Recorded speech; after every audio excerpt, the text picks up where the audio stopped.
You know, there's some people in this town who say publicly Iran is not a threat. They say it on television.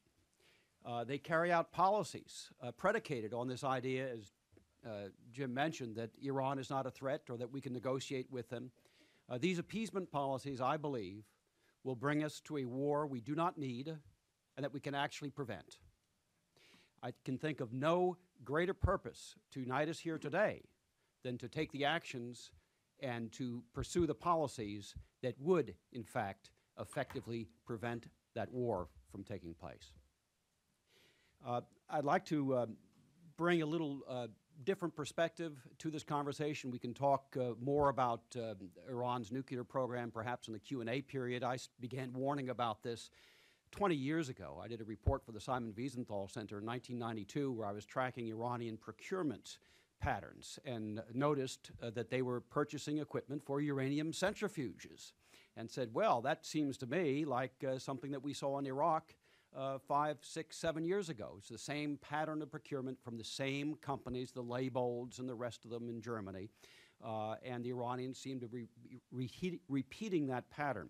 So we have had many, many opportunities over the past 20 years to stop the Iranian nuclear weapons program, and we have not taken up those opportunities. But I'd like to talk about Iran's ties to al-Qaeda and Iran's direct ties, material ties to the 9/11 plot, because I think it's something you haven't heard an awful lot about. For the past 7 years, I've worked as the lead investigator for families of 9/11 victims who are pursuing a lawsuit against the Islamic Republic of Iran for their direct involvement, or what we believed was their direct involvement in the 9/11 attacks. Our starting point was a brief passage in the 9/11 Commission report. For those of you who'd like to look it up, it's on pages 240, 241. I wrote about it in my book, Countdown to Crisis, The Coming Nuclear Showdown with Iran, where I quote Jim Woolsey talking about Stalin and Hitler and their relationship. Thugs get along just fine, thank you, despite their ideological differences. And at the end of the investigation by the 9/11 Commission, the staff members were told by the director to go look at all of the classified documents, see if they missed anything. And lo and behold, in the last stack, the last box, at the bottom of the last box, they found a 6-page document they hadn't seen before, and they said, ugh. They tore their hair and uttered words that I will not utter in polite company, went back and said, what are we going to do? And the document was a summary of various highly classified U.S.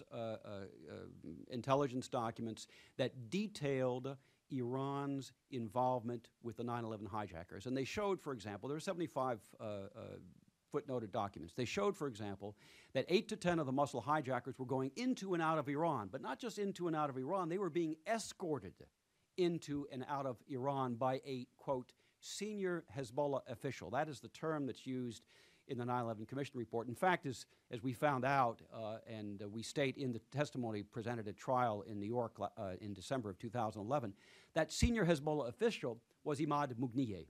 That's a very important name in the annals of terrorism. This is the man who blew up our embassy in Beirut, which I saw firsthand in April of 1983, the guy who blew up our Marines in October of 1983. This was Iran's chief terrorist, their terror master. And we had information before 9/11, apparently, and certainly buttressed by investigations afterwards, that showed that he was escorting 8 to 10 of the Mosul hijackers into Iran and out of Iran. What were they doing there?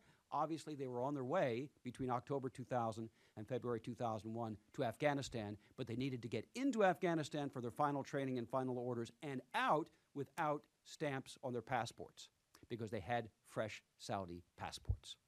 Now, as we laid out in this case, it's called Havlish versus Osama bin Laden et al., and we refer to it as Havlish versus Iran, Islamic Republic of Iran for short.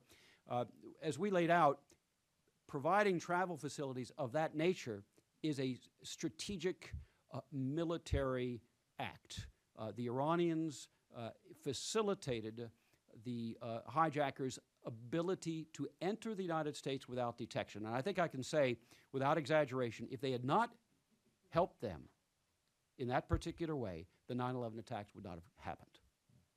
Now, we presented this testimony, and there's a lot more besides, you know, we don't have the time to go into it, but you can go to Iran911case.com, where my affidavit, Claire Lopez's affidavit, she was also involved in the investigation. She did analytical work for us, and some of the information from our witnesses. I spent 7 years debriefing defectors from Iranian intelligence who were personal eyewitnesses to some of these events. We presented this evidence to a judge, a federal district court judge, who had the reputation of being the slowest judge in America. He got this stack of documents in May. We presented it orally in December of 2011. On the spot, he issued a ruling. On the spot. And that was from the slowest judge in America. That's how compelling the evidence was. And he said, in his conclusion, he said, you have convinced me beyond, you know, you've satisfied the criteria of evidence here in this court. You have convinced me that Iran provided direct material assistance to the 9/11 plot. Now, if that's not a threat to America, I don't know what is. I think many of us in this room still remember the 9/11 attacks. I certainly hope you do. I do.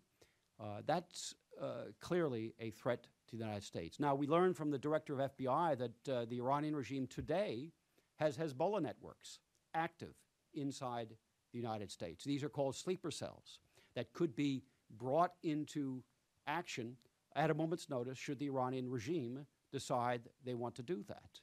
Who knows what kind of weapons they might have smuggled across our porous border with Mexico and be able to use against us in the event that there is some kind of broader war. So I believe that the appeasement policies of this administration that have been, by the way, supported by certain members of Congress, who I will not name here today to be polite, are leading us to a war we do not need and we can actually prevent. And I'd like to, in just 2 minutes, kind of lay out an alternative policy. I think that we owe it to ourselves, to the people of this country, to do everything we possibly can to take the steps necessary to keep that war from happening. Now, I'm not talking about appeasement. I'm talking about a very active policy. I think we need to help the people of Iran to overthrow this regime. Our problem is not even with an Iran armed with nuclear weapons. Our problem is the regime itself. So here are a couple of steps that I would like to see us take. Number one, I think we need to have a comprehensive strategy that uses all the tools of power diplomacy, which we are not doing today. It must become the official policy of the United States of America to support regime change in Iran. We're not doing that today. We have to delegitimize the Islamic Republic of Iran regime in every possible venue. It is unconscionable that we still allow them to take part in UNESCO. They're part of the United Nations Human Rights Council. I mean, that's a joke, and it's a disgrace. We have to put an end to all negotiations. There's nothing to negotiate with this regime in Tehran. The only thing they seek to negotiate is either the extension of their nuclear programs or the size of the coffin in which they'll bury us. We have to provide massive support to the pro-freedom movement on the ground inside of Iran. I've been working for the past 15 years as president of the Foundation for Democracy in Iran with various groups inside Iran, and I can tell you there are many of them. They are organized. They are active, they know what to do, and they need some help. And they know what to do with the help should we be ready finally to provide it. We must monitor the investment that we spend with these groups to make sure that it is well spent. Remember, during the Bush administration, there was supposed to be $75 million spent for the pro-freedom movement. Most of that money went to think tanks and studies and building up Voice of America's Farsi language service, which has now become the Voice of Tehran. We can't do that again. Finally, the sanctions against the regime, these are all good. I'm all in favor in sanctions. We must pursue sanctions as far as we possibly can, but we should have no illusions that sanctions will change the behavior of this regime. Remember Ayatollah Khomeini. He said right in the beginning, when Iran was under, the Islamic Republic of Iran was under tremendous sanctions, much more than they are today, after taking our diplomats hostage in November of 1979, he said to his counselors who advised him to take a more moderate approach, he said, look, the revolution is not about the price of watermelons.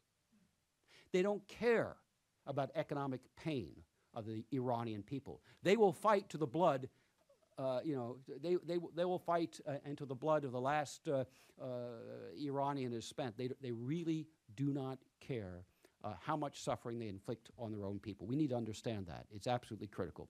Now, people have said to me, well, Ken, we don't have time to do this anymore. And it's true. We've missed lots of opportunities. In June of 2009, there were 3 million Iranians on the streets of Tehran and other cities, crying out, America, are you with us? President Obama, are you with us? And for 3 weeks, there was silence here in Washington. And when the President of the United States finally opened his mouth, what did he say? He said, we have a bad history of meddling in Iran's domestic affairs, so we're not going to get involved. That was the death knell to the movement that was then in the streets of Tehran. That movement can be revived, but they will never forget, nor should they forget. First, the silence of the President of the United States, and then his utter condemnation of the pro-freedom movement. He sided with the tyrants against people seeking freedom. So I believe until that mushroom cloud goes off, there is still time. We owe it to ourselves. We owe it to the people of this country. We owe it to the world, frankly, to exhaust every possible means of getting rid of this regime before they get rid of us. Thank you.